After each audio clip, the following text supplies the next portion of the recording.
Hi, I'm Melissa Muir. Welcome back for another tool review video.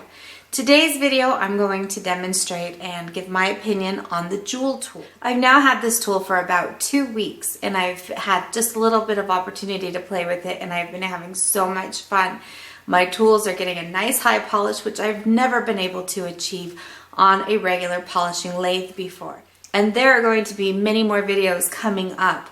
I have also purchased several of the different kits for cutting stones, polishing the glass, doing enamel work. So just be aware that there's a lot more videos and reviews coming soon. So why am I just now getting a JoolTool? Well, I looked into it a couple of years ago and the cost kind of put me off because I didn't do a whole lot of research. But I looked at the tool, saw that it was probably about $400 plus then you have your accessories, which seem to kind of be a little bit more pricey. However, as I have been using this, I've also seen the longevity of these tools. So there's a lot of different polishing compounds, different discs that are used, and they really do seem to have a lot more longevity. So I've been polishing things here in my studio now for, like I said, a couple of weeks, and my discs are as good as new still. You'll see in the video here that they definitely have a little bit of wear to them, but at this point it's negligible from what I received when I very first got the tool to right now, even though I've been going through and polishing things like a mad woman. So I looked at that, plus I was also wanting to get into a little bit of lapidary work.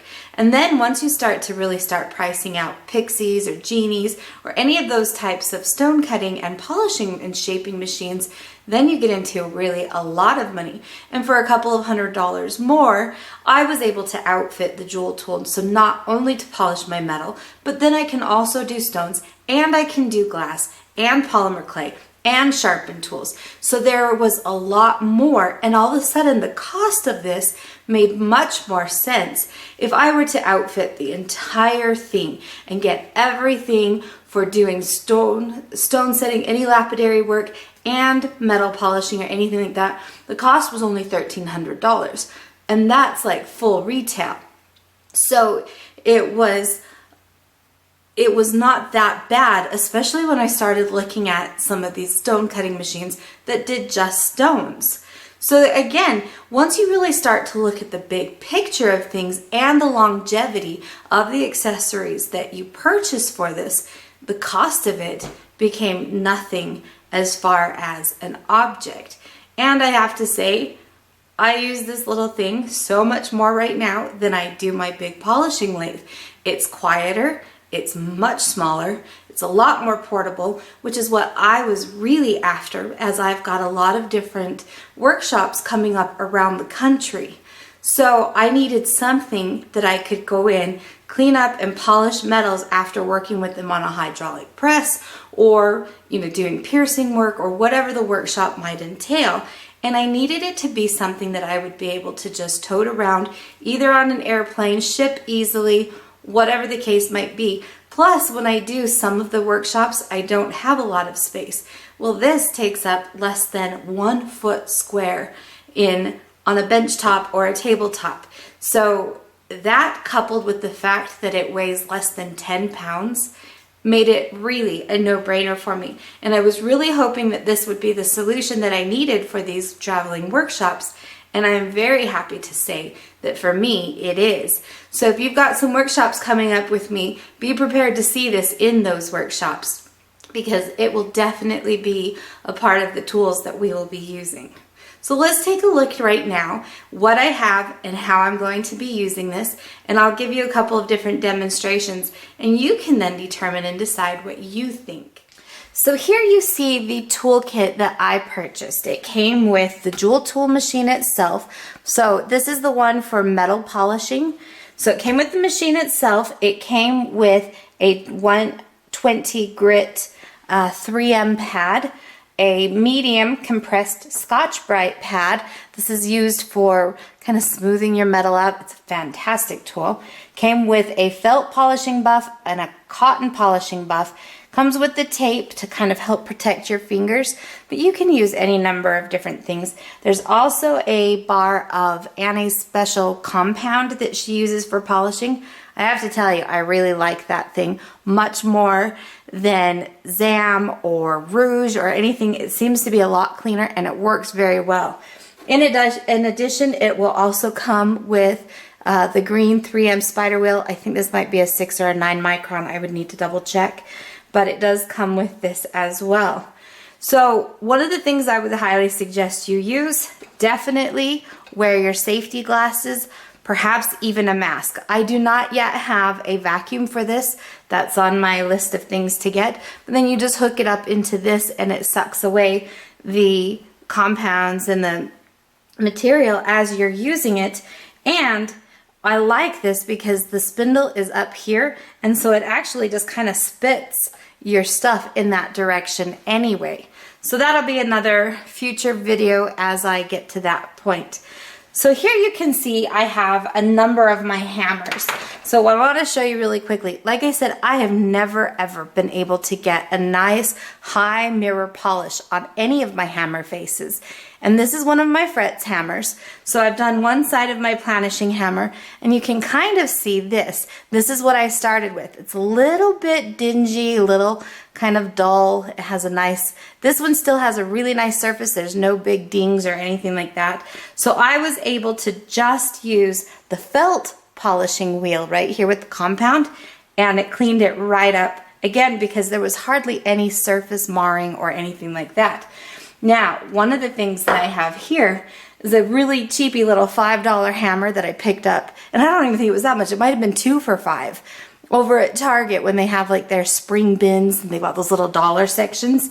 So this, and check this out, I have a nice mirror polish on this. Now this hammer head looked a lot like this one. I use this all the time to be smacking tools, actually hammering nails, everything. So there's a lot of deep surface marring in this hammer head. And I'll show you how I'm going to do this. And I'm actually going to work through just these 3 wheels right here. I'm not going to do anything really with the cotton buff today, but just these 3 will be able to take this from this to something like this. And again, it's like a $2 hammer. So we're not even talking anything fabulous. Another thing too, I like to do a lot of stone setting, bezel setting, and so having your stone setting tools sharp or not quite too sharp, but polished is really important. And you can see on this one kind of actually has like a matte finish, and that does not glide over any of the bezels or that metal very easily. So again, I'm just going to polish this up, give it that nice high silky sheen that will make it so that it smooths over my metal quite easily. So let's get going on this and see how it actually works. Now again, before you get started, make sure you're donning your safety equipment, whether that be glasses, a mask, whatever. Just make sure that you're kind of well protected. I'm going to show you this inexpensive hammer. Again, you can kind of see that surface pitting, the deep mars, all of that. Now one of the things I really like about this JoolTool, one, that it's really easy, but 2, because of the specially designed way of these discs, you can actually see what you're doing. So what I'm going to do is I'm going to take my little, what they call a ninja disc. I'm going to put it onto the spindle so that it's upside down. Give that a little bit of a twist just till it kind of gets on there. You don't have to keep twisting very hard at all, just till I have a little bit of resistance. There's a knob over here on the side, and you can turn this on very slow all the way to very high. Now depending on which disc you're working with and also which material you're dealing with, you'll have to kind of vary the speeds. And that will be covered in more videos coming up as well. So this one I'm actually going to run at a fairly high speed. Now the hammer head is a little bit larger, so I'm not actually able to get in here entirely. So you'll see that I'm going to be kind of tilting and moving the hammer head as this goes. Fairly high speed here that I'm working with. And I'm just going to bring this up.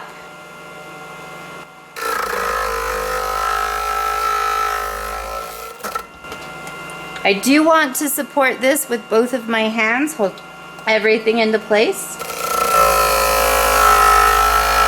And again, because I can see through this disc, I'm able to see exactly what I'm doing.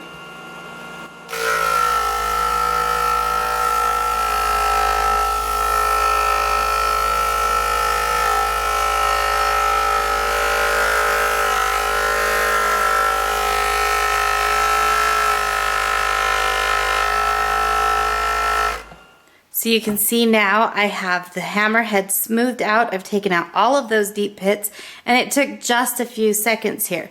Now I'm going to come around this edge just to kind of clean this up, because we still have some sharp edges here, and I don't want any of that transferring to my metal.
All right, and there we have that now. It's very much clean. I have a nice smooth surface all the way around. I don't know if you noticed, but I tend to work here probably about the 4 o'clock position. This seems to give me the best leverage and also the easiest holding power. I do work between 4 and 6 o'clock, and again, that helps to kind of take things away from me. So if I'm standing, in this case, because of the video and the camera's right in front of the tool, I'm actually standing kind of off to the left. But typically I would stand right in front of the machine and just be able to polish it, and it pulls things away from me. Now also, because of the design of this, there's a lot of airflow here. So while this is getting a little bit warm, it's not at all hot. I'm not worried about it tempering the metal at all or changing that temper. So the next step that I'm going to do, I'm just going to take this off. It just spins right off. And then I'm going to use the medium grit Scotch-Brite. Now there are a couple of different grits that are available. I think it's medium fine and extra fine. But the medium works really well for this. And what I'm going to do, because you can kind of see those lines right there, and that's just from the sandpaper, I'm going to do it in a cross section and remove as much of that as I can, and it's just going to continue to smooth out the face of the hammer.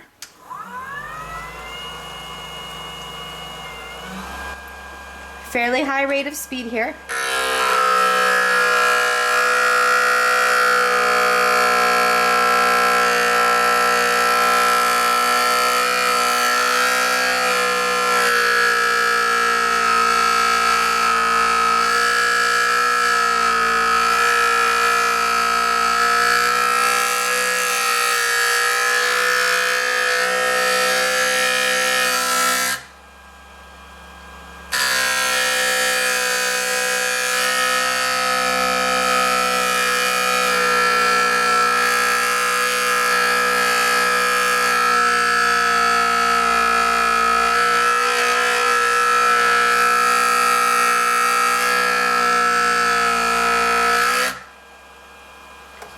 Bring this around.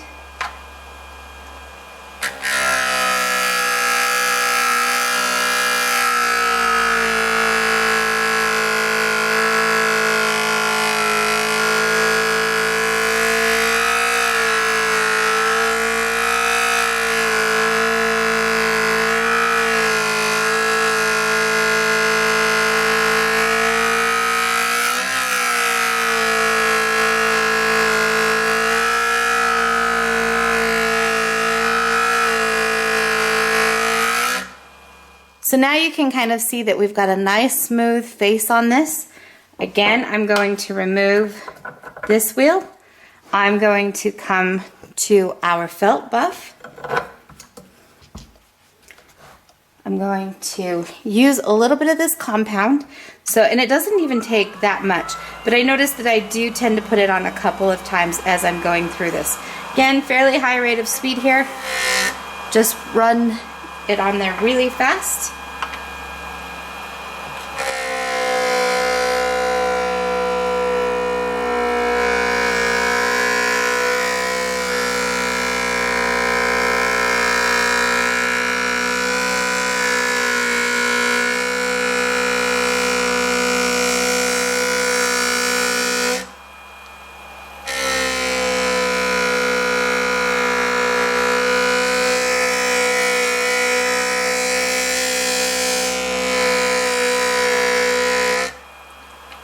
So again, I'm just going to give it a little bit more.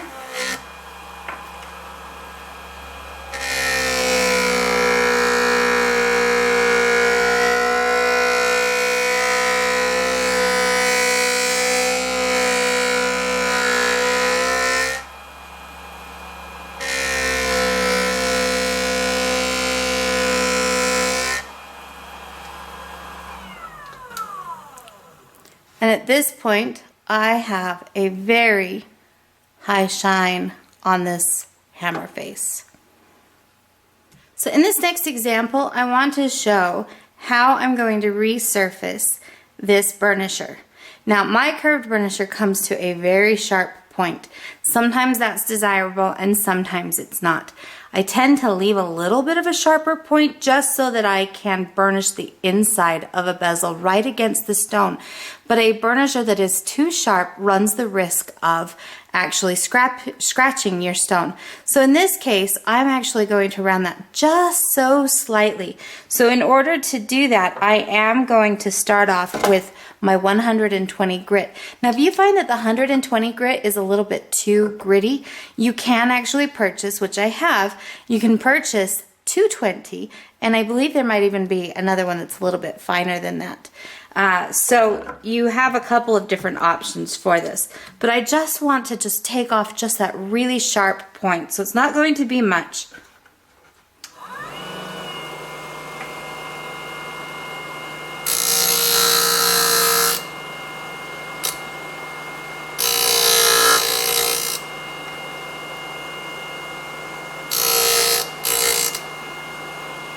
Okay, so now I still have a fairly sharp point there, but it's no longer so sharp that it's going to catch and scratch things. From there, I'm going to move to the compressed Scotch-Brite, and now I'm going to actually resurface the entire tool itself.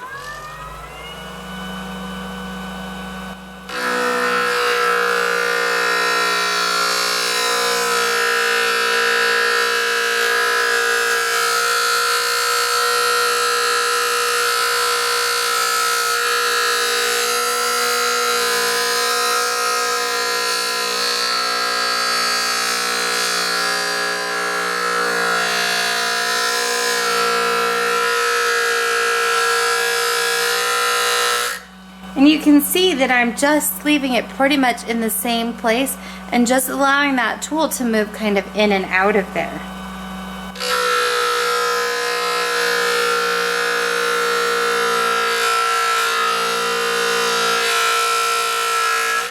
And again, you can see what's happening because of the design of these discs. So to do the underside of this, I'm going to kind of come in and then I'm going to back it back out so that I can get into this curve.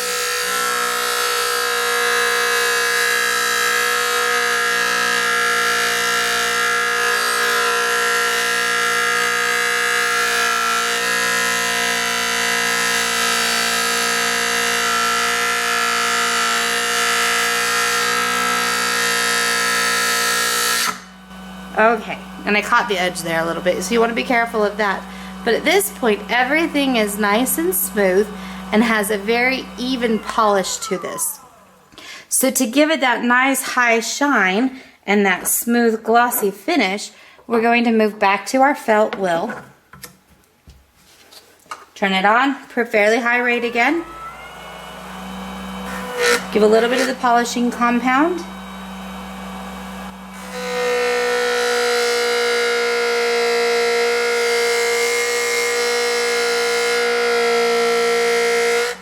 And it already checked that tip out. So you can kind of see the difference there between the tip and down below.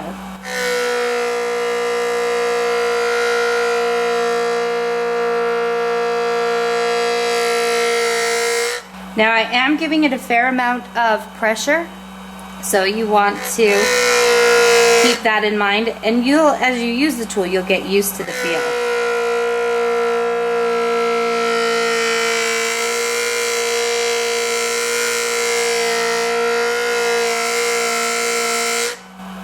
Alright, so now we have a super high gloss polish, nice and silky smooth, a little bit more compound.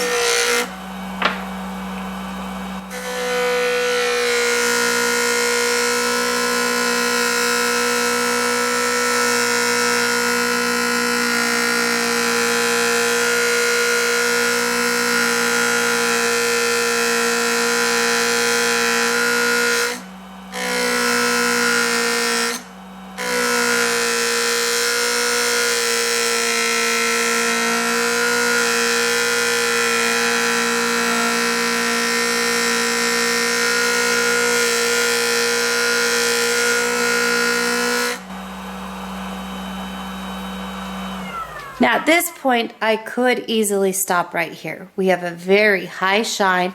It's silky smooth. I know that that will glide right over my silver or copper or gold or whatever I'm using.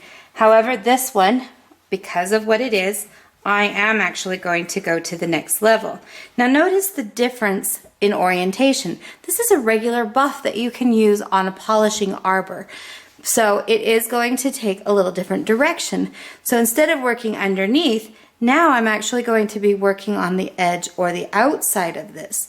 So again, it's a little easier to get into some of these curved spots with this particular one to get that high polish. Still going to use the same polishing compound.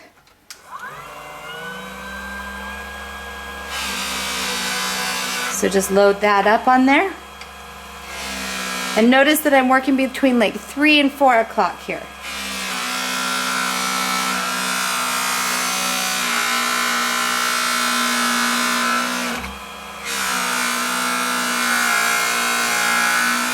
It is important that you support your tools, so here I'm actually supporting it with both hands.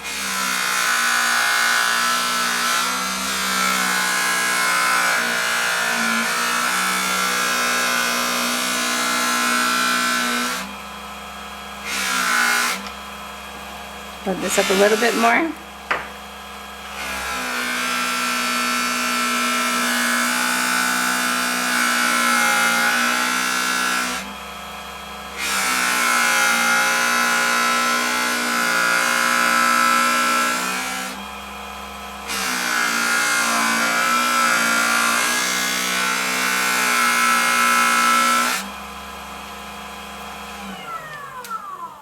And now I'm finished. I have a little bit of polishing compound to clean up down here, but that's it. At this point, I have a super high shine, nice silky smooth, beautiful finish, and you saw it didn't take that much time. I am still fairly new, so I believe that as I begin working with this tool even more, that I will be able to do it much faster. But even within just a couple of minutes here that you watched, we resurfaced the hammer that was completely dinged up and damaged, as well as a fairly decent burnishing tool. So it's definitely something to look for. And as a special, I have a coupon code that will take off 5% off your entire order, whether it's the JoolTool with a kit or any of the accessories.